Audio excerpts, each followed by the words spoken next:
मेरे प्यारे साथियों, आज की वीडियो में हम लोग समझेंगे 1206 से लेकर 1857 तक कितने शासक आए थे, कौन कौन से शासक आए थे, वो क्या क्या किए थे और उनका नाम क्या था और उनका टाइम पीरियड क्या था। ठीक है, तो सबसे पहले जो जिसका बात हम लोग करेंगे वो कौन है? दिल्ली सल्तनत, जो कि कब से कब तक ये दिल्ली सल्तनत था? 1206 से लेकर 1526 तक दिल्ली सल्तनत काल चला था। तो जो सबसे पहला जो वंश था वो कौन सा था? गुलाम डायनेस्टी। आप लोगों को बहुत पहले वाली वीडियो में बताए होंगे कि गुलाम वंश, खिलजी वंश, तुगलक वंश, सैयद वंश और लोदी वंश। एक इसका ट्रिक भी था, गुलाब खिले तो गुलाब खिले तो सांस लो, ये ट्रिक था कुछ ऐसे करके, आप लोगों को शायद बताए भी थे हम। तो सबसे पहले जो आया था वो कौन आया था? गुलाम वंश, उसके बाद खिलजी वंश, उसके बाद तुगलक वंश, सैयद वंश, फिर लोदी वंश। ठीक है, वो ट्रिक है। तो जो सबसे पहला वंश था गुलाम वंश था, इसका टाइम पीरियड 1206 से लेकर 1290 तक चला है। अब 1206 से लेकर 1290 में टोटल कितने शासक है? 1 2 3 4 5 6 7 8। तो टोटल शासक कितने? 8। याद रखिएगा, गुलाम वंश में टोटल अगर शासक पूछा जाए कि गुलाम वंश में टोटल शासक कितने हैं, तो 7। 2 4 6 8 हो गया। कितने आए थे? टोटल 8 शासक आए थे। क्लियर है यहाँ तक? अच्छा, सबसे पहला शासक कौन था? कुतुबुद्दीन ऐबक। और सबसे लास्ट शासक कैकुबाद। पहला और लास्ट याद रखिएगा। टोटल देखिए, इसमें 3 से 4 क्वेश्चन बन रहा है। गुलाम वंश का टाइम पीरियड 1206 से 1210, सॉरी 1290। उसके बाद सबसे पहला शासक कुतुबुद्दीन ऐबक, सबसे अंतिम शासक कैकुबाद। अब सबसे पहला जो शासक था कुतुबुद्दीन ऐबक, इसका टाइम पीरियड कब से कब तक था? तो 1206 से लेकर 1210 तक। सबसे अंतिम जो था कैकुबाद, इसका टाइम पीरियड 1287 से लेकर 1290 तक। अब ध्यान से समझिएगा, सबसे पहला शासक कुतुबुद्दीन ऐबक, कुतुबुद्दीन ऐबक के बाद आया इल्तुतमिश, इल्तुतमिश के बाद आई रजिया सुल्तान। तो क्वेश्चन ये पूछा गया कि भारत की सबसे मतलब महिला शासक, गुलाम वंश की महिला शासक कौन थी, प्रथम महिला शासक?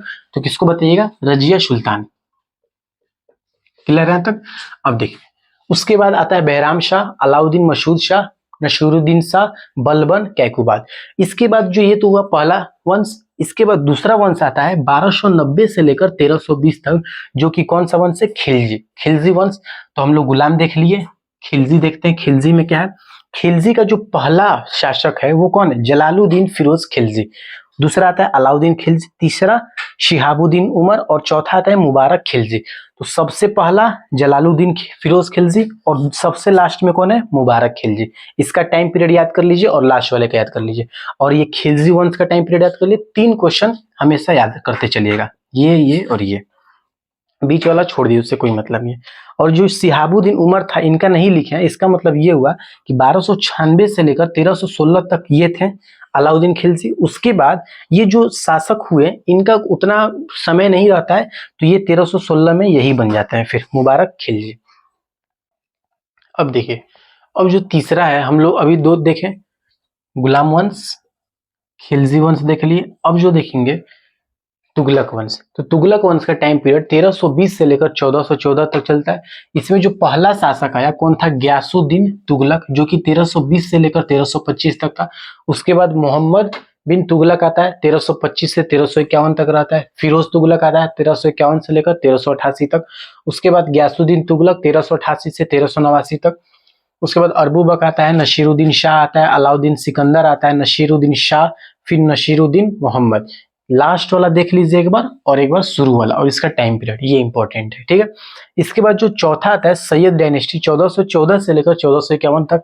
इसमें ये है, पहला है खिज्र खान, मुबारक शाह, मोहम्मद शाह, और लास्ट वाला है आलम शाह। तो वही बात बताएंगे, इसका डायनेस्टी याद कर लीजिए, सैयद डायनेस्टी, इसका टाइम पीरियड और पहला शासक, और ये लास्ट वाला शासक याद कर लीजिए। उसके बाद लोदी डायनेस्टी में 1451 से लेकर 1526 तक चलता है, बहलोल लोदी, सिकंदर लोदी, इब्राहिम लोदी, और वो रहा उन सबका टाइम पीरियड। तो अभी तक हम लोगों ने देखा कि गुलाम वंश, खिलजी वंश, तुगलक वंश, सैयद वंश और लोदी वंश, इन सबका जो टाइम पीरियड चला था वो 1206 से लेकर 1526 तक चला। तो पेपर में ये सवाल देगा कि गुलाम वंश जो था, सॉरी दिल्ली सल्तनत जो था, वो टाइम पीरियड उसका कब से कब तक था? तो 1206 से लेकर 1526। अब 1526 के बाद कौन आएगा? तो अब आएंगे कौन? मुगल। अब समझते हैं हम लोग मुगलों के बारे में। देखिए अब समझते हैं हम लोग मुगल एम्पायर। अभी दिल्ली सल्तनत समझ लीजिए, अब आया मुगल एम्पायर। 1526 से लेकर 1707 तक जो था ये उत्तरकालीन मुगल एम्पायर थे। ये जो 6 आपको दिख रहे हैं ये जो मेन थे, तो मेन कौन कौन से? सबसे पहला था बाबर, बाबर के बाद आया हुमायूं, हुमायूं के बाद अकबर, अकबर के बाद जहांगीर, शाहजहां और औरंगजेब। अगर इस क्रम में बात करें तो बाबर का बेटा था कौन? हुमायूं, हुमायूं का बेटा था अकबर, अकबर के बेटे थे जहांगीर, जहांगीर के बेटे शाहजहां, शाहजहां के बेटे औरंगजेब। इनका टाइम पीरियड कैसे था? बाबर का टाइम पीरियड 1526 से लेकर 1530 था। फिर हुमायूं का 1530 से 1540। फिर हुमायूं जो थे एक युद्ध हार गए थे, और युद्ध हारने के बाद जो गद्दी पर बैठे वो थे आपको जो सासाराम में मकबरा बनाया शेरशाह सूरी, वो आए थे। उसके बाद फिर से अकबर का यहाँ पर शासन काल आ जाता है 1556 से लेकर 1605 तक। फिर जहांगीर में 1605 से 1627, शाहजहां 1627 से 1657, फिर लास्ट में 1657 से लेकर 1707। यहाँ तक जो मुगल एम्पायर की जो नींव थी वो मजबूत थी। लेकिन अब जो शासक आ रहे हैं ये थोड़ा सा ढीले पड़ते गए। जैसे बहादुर शाह 1 1707 से 1712 तक है। फिर जहादार शाह आए, फर्रुख शियार, रफी उद दरजात, Rafi ud-Daula, Mohammad Shah, Ahmad Shah, Alamgir second, Shah Alam second, Akbar second, Bahadur Shah second. तो ये रहा पूरा 1526 से लेकर 1707 तक मेन जो थे मुगल एम्पायर। और फिर 1707 से लेकर 1857 तक, यानी कि जो 1857 की क्रांति हुई थी अंग्रेजों से, वहां तक में कितने मुगल एम्पायर थे, ये आप लोगों का टोटल एक सीरीज जो था ये कंप्लीट हो गया।